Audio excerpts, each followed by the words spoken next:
9 by 12 inches po. So original price nito po sa gallery na mga 5,000 na po ito. So ngayon ibibenta ko lang ito ng grabe 250.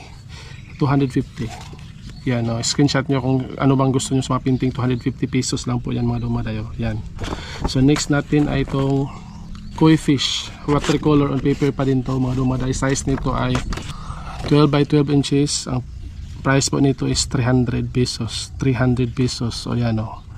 Papaswerte po yan mga dumadayo. Screenshot. Ito 12 by 12 inches din to. Same price, 300 pesos. Watercolor on paper pa din yan. 9 by 12 mother and child, 250.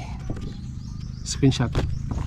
Watercolor on paper, mother and child, 250. 9 by 12 watercolor on paper,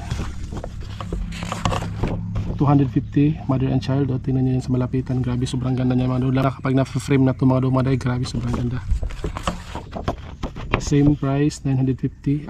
250.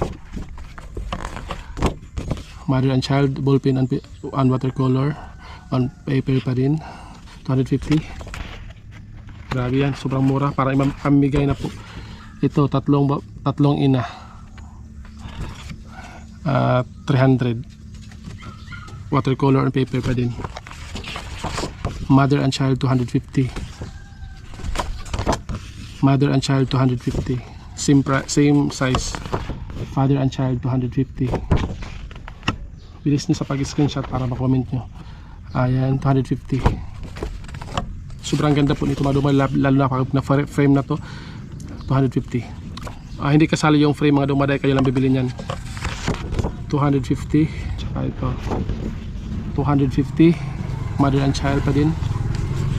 Koi fish, pang paswerte, 300. Sobrang ganda, oh. Durian vendor, fruit vendor, ballpen on paper, 250. Mother and child, 250.